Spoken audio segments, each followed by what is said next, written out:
Bonjour et bienvenue dans votre émission spéciale bilingue consacrée à l'Ukraine。观众朋友您好，欢迎收看欧洲卫视特别节目《直击乌克兰》，我们将共同关注乌克兰危机的最新进展。Voici l'essentiel des informations。下面请看详细内容。澎湃新闻消息，乌克兰媒体3号报道称，在俄罗斯军队撤离基辅附近的布查市后，发现了大量平民遗体，并公布了遗体照片。乌克兰政府指责是俄军杀害了这些平民，呼吁西方国家对俄罗斯莫斯科实施新的制裁。据路透社报道，乌克兰外交部长库列巴在推特上说，这些屠杀是蓄意为之。俄罗斯国防部否认了乌克兰的指控，称相关画面和照片是乌克兰政府的又一次挑衅。据央视新闻报道，在3号的一份声明中，俄罗斯国防部指出，布查市在俄军占领期间没有一个平民因任何形式的暴力行为死亡，并称所有俄军已于3月30号，也就是俄乌伊斯坦布尔谈判的第2天，就全都撤离了布查市。俄罗斯国防部在声明中说，所谓在布查市的犯罪证据，在4月3号俄军撤离的第4天，乌军和乌克兰媒体抵达以后就出现了。俄罗斯国防部认为，这些来自布查市的照片和视频都是乌克兰政府为西方媒体导演的，是乌克兰政府的又一次挑衅行为。Dimanche 3 avril, de nouveaux corps sans vie ont été retrouvés dans les territoires récemment repris par l'armée ukrainienne, près de Kiev. Selon la procureure générale d'Ukraine, Irina Veneditova, 410 victimes ont été répertoriées. Les experts médico-légaux en ont déjà examiné 140, a-t-elle ajouté au cours d'une émission retransmise sur plusieurs chaînes de télévision ukrainiennes. Parallèlement, des témoins sont recherchés dans la population locale et des preuves photos et vidéos sont rassemblées, a poursuivi la procureure. Selon le journal Ouest France, cette découverte intervient seulement quelques heures après que 57 corps de civils ont été retrouvés dans la ville de Boutcha, située près de Kiev, la capitale du pays. Le massacre de Boutcha était délibéré, a dénoncé le ministre ukrainien des Affaires étrangères, au lendemain de la découverte de nombreux cadavres dans cette ville au nord-ouest de Kiev, tout juste reprise à l'armée russe. Sous le feu des critiques internationales, la Russie s'est défendue par l'intermédiaire de son ministère de la Défense. Ce dernier a assuré dimanche 3 avril que ses forces n'avaient pas tué de civils à Boutcha. Pendant la période au cours de laquelle cette localité était sous le contrôle des forces armées russes, pas un seul résident local n'a souffert d'actions violentes, a déclaré le ministère. Moscou, qui dément avoir tué des civils à Boutcha, affirme que les images de cadavres dans les rues de la ville sont une nouvelle production du régime de Kiev pour les médias occidentaux. Elle demande une réunion à l'instance onusienne pour statuer sur les provocations haineuses commises selon elle par l'Ukraine.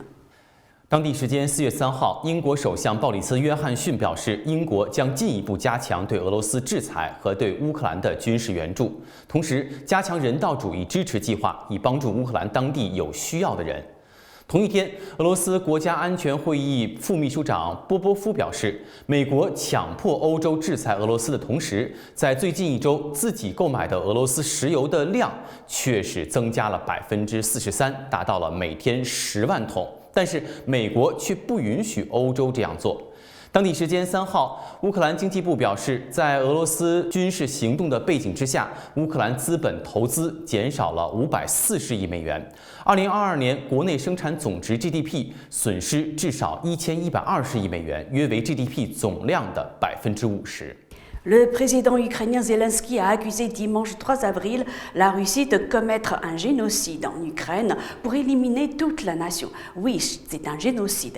L'élimination de toute la nation et des gens, nous sommes citoyens d'Ukraine. Nous avons plus de 100 nationalités. Il s'agit de la destruction et de l'extermination de toutes ces nationalités, a-t-il déclaré dans un entretien avec la chaîne américaine CBS.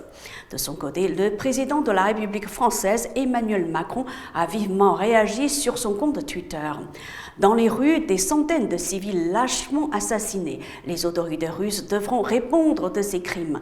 Dans un communiqué transmis à l'AFP, le ministre français des Affaires étrangères, Jean-Yves Le Drian, a aussi déclaré « J'ai pris connaissance des informations faisant état d'exactions massives commises par les forces russes dans les villes ukrainiennes qu'elles occupaient ces dernières semaines, en particulier dans la localité de Boutcha. » Il a ajouté « Je condamne avec la plus grande fermeté de tels actes constitutifs s'ils sont confirmés de crimes de guerre. » Le secrétaire général de l'ONU, Antonio Guterres, s'est dit profondément choqué par les images de civils tués à Boutcha, dans la région de Kiev, où de nombreux corps ont été découverts après le départ des forces russes. Il est essentiel qu'une enquête indépendante permette de faire rendre des comptes aux responsables, a-t-il ajouté sur Twitter. 俄罗斯卫星网3号消息，俄罗斯总统新闻秘书佩斯科夫针对俄乌局势表示，任何的对峙总是有办法摆脱的，任何困难的局面总是有办法走出来的。我相信我们的军事行动目标将全面实现。当地时间4月3号，俄乌谈判俄方代表团团长梅金斯基表示，乌克兰在对待其中立地位和无核武器地位问题上变得更加现实。条约草案还没有准备好提交给双方高层领导。专家和代表团团长级别的条约文本校审工作于4号恢复。Les prix continuent de flamber en France. L'inflation a nettement franchi la barre des 4% sur un an, toujours tirée par la hausse des prix de l'énergie et de l'alimentation, selon une première estimation publiée jeudi 31 mars par l'INSEE. Entre mars 2021 et 2022, les prix à la consommation ont augmenté de 4,5% après avoir atteint 3,6% sur un an en février. Outre la hausse des prix des produits pétroliers liés notamment à la guerre en Ukraine, l'INSEE observe une nette croissance du prix des produits manufacturés et de l'alimentation. Entre les mois de février et mars 2022, l'indice des prix à la consommation a grimpé de 1,4%.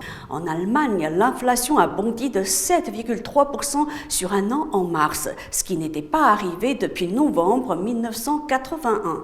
En Espagne, l'inflation a atteint 9,8% au mois de mars, soit son plus haut niveau depuis 37 ans. Ce chiffre est en hausse de plus de 2 points par rapport à février où l'inflation s'était déjà hissée à 7,6% selon l'équivalent espagnol de l'INSEE.